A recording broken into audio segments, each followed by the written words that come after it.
So, hello guys. Dito tayo ngayon, Sunday morning, kasama ang ating Toyota Altis. Re-review natin siya ng mabilisan lang guys. So, tingin-tingin muna tayo dito, Sunday ng umaga. Dito kami sa sementeryo. Bisita lang sa aking papa. So, ayan. Ito guys, Toyota Altis na J 1.6. Ito yung lumabas ng 2004 hanggang 2008 ata na Altis. Bali kung hindi ako nagkakamali, meron ng 3 generation na sumunod dito. Yung pinakabago ngayon, 2023. Tapos yung isa, yung medyo parang ibon ng ilaw. Tapos yung isa pang mas luma, yung medyo iba na yung nandito niya, iba na yung brake light nun eh. Medyo pahaba na. Bali ito, 2004 model, all stock. Ayan. Ganda ng labas, no? Makinis pa guys, kahit na 20 years old na ito. Diba? May RFID na rin.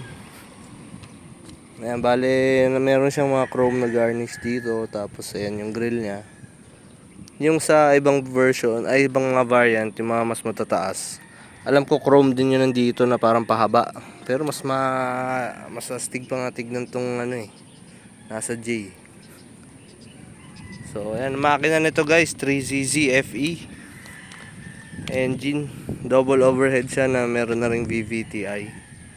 And variable valve timing. So ayan, naka stock wheels din siya, stock rims. Size 14, nakabalot sa 180 ata to. Ayan, 185 by 70. So, sarap niyang pagmasdan dito guys. Pag nasa sementeryo kayo, lakad-lakad ng konti, tingin-tingin ng mga puno, nature. Diba? Tapos makikita mo yung sasakyan nandyan. Halos 20 years old na rin, pero kompleto pa. Kompleto pa itong mga emblem niya. Ayos na ayos pa. Tara, check natin loob guys. Mabilis din to sa expressway guys, lalo sa skyway. Ay, nakasara pala. Yun lang, talagang old school. Susi-susi lang tayo. Wala siyang alarm. So, ayan yung interior guys. Tingnan mo yung sidings. Sobrang fresh. Kala mo parang bago. Kasi naka-fabric seats lang siya. Pero ayos naman, relax naman. Steering wheel, urethane. So, mga hard plastics. Wala siya masyado leather. Pero, ang maganda dito, kahit pa paano, naka-power windows ka na, tsaka power door locks. So, diba? Tapos, ayan, 5-speed siya na manual transmission. Merong stock na radyo dyan. Sensya na, medyo makalat, guys. Shout out sa Armor All, baka naman, diba? Yung ginagamit natin para laging fresh yung loob. So, meron kang lalagyan dito na pwede maging cup holder. Ito, lalagyan ng barya. Tapos syempre yung center console na ayos naman, mapapasok mo naman lahat ng gamit mo. May glove compartment dito. Tapos ito yung mga aircon vents, mga hard plastic din, pero alam mong matibay na iba talaga pag Toyota ang gumawa. Tapos bali ito yung steering wheel niya, urethane lang pero okay naman sa hawakan. Sarap din. Ang steering wheel hindi naman matigas. Diba? Meron na tayong mga nilagay dito na accessories. Tapos yun sa kabilang sun visor, syempre, vanity mirror. Ito yung sa likod.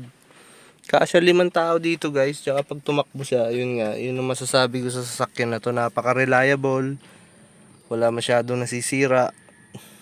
Normal na maintenance lang. Mas mabilis gamitin. Tsaka ang pinakamaganda, ang lakas na talaga humatak. Iwan yung mga kaya makipagsabayan sa mga bago ngayon sa Skyway. Kaya gustong gusto ko tong sasakyan na to. Ito yung sa likod guys. Kasya naman ng 5 dito. Siguro, ay 3.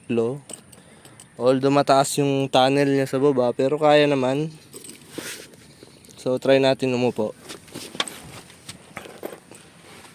Ayan.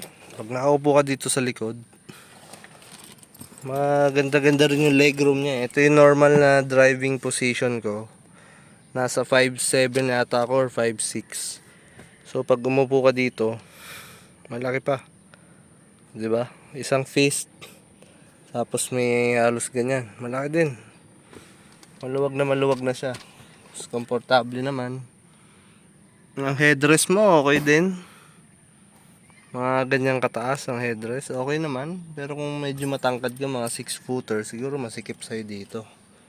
Pero kung mga normal na height ka lang, mga 5'8", 5'7", or kahit 6, okay na dito guys. So yan, meron na rin siyang mga seat belts dito. Yun nga lang, wala siyang center na armrest. Hindi rin yata ito na-fold sa likod. Pero yung trunk niya, maganda rin naman ang space.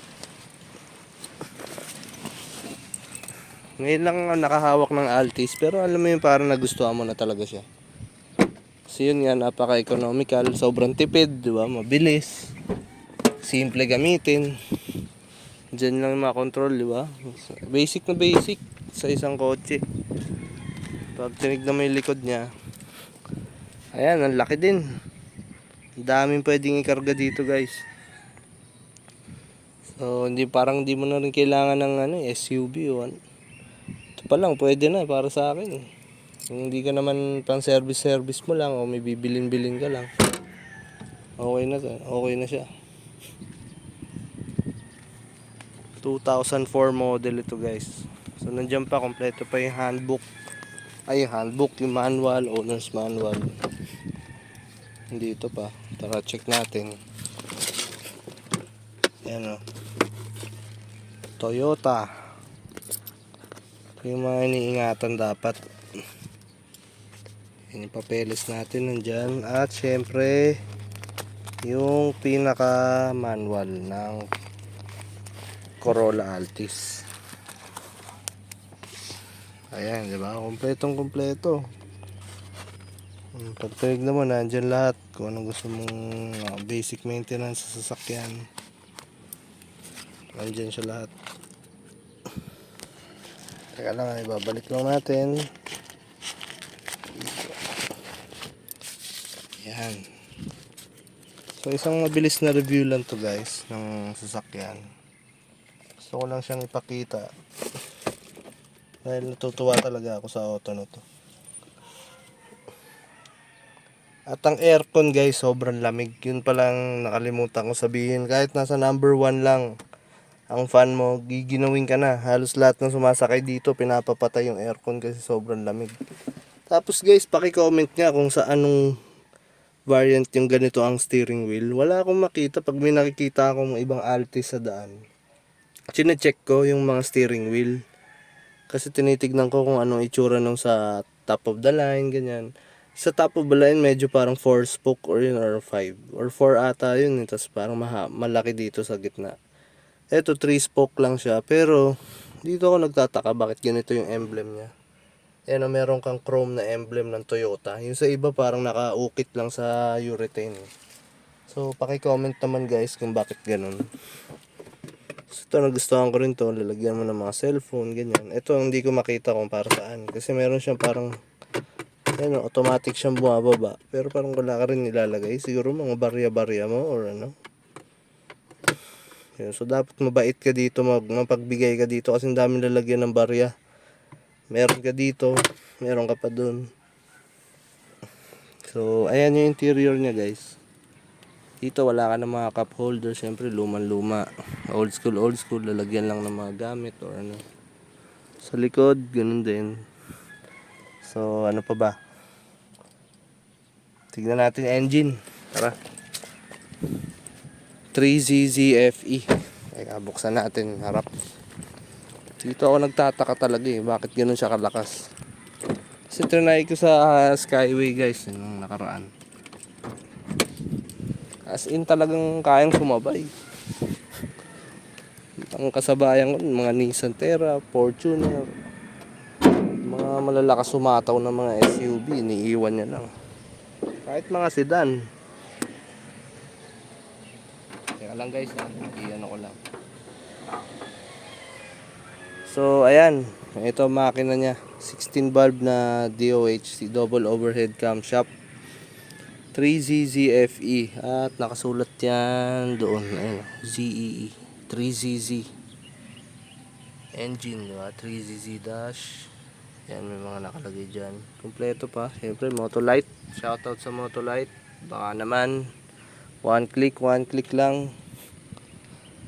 So, ayan guys. Dito yung mga busina niya. Nandiyan yung alternator, brake fluid.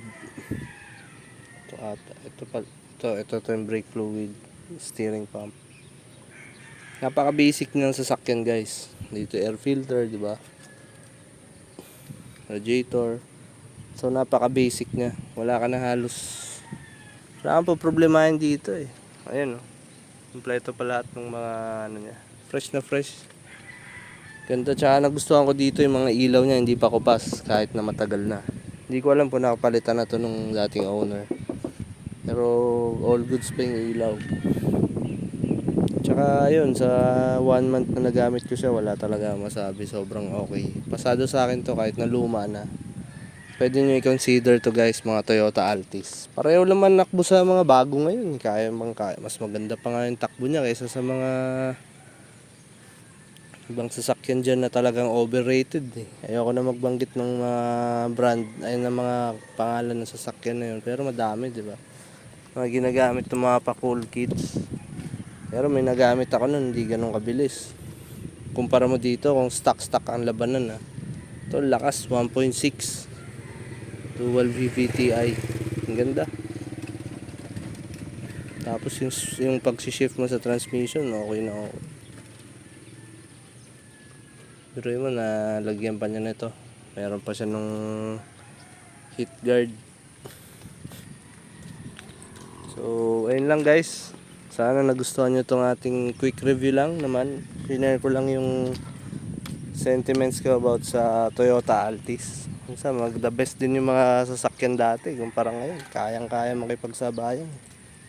Ang gaganda din. Siyempre may mga konting galos-galos na. Sa tagal na rin, pwede natatamaan o ano. Naka-rims na rin siya guys. Original stock ng Toyota. 14, size 14. Disc brake yung harap. Yung likod drum brake. Pero malakas naman siyang promeno. Yun lang, yung trim na to, medyo may mga hard plastic lang. Yung sa ibang variants, body color na lahat ata to. Tapos may mga fenders ka. May mga side skirt. May mga chin na yung bumper. Tapos yung likod, iba rin yung bumper sa likod. So, ayun lang guys. Salamat sa panonood. Sana nakatulong tong video na to at sa mga nagbabalak kumuha ng second hand na mga Altis dyan. Yun lang masasabi ko, the best yan sasakyan guys. Isa to sa mga solid na sasakyan na nagamit ko. So ayun lang, happy Sunday, ingatan lahat. God bless, peace.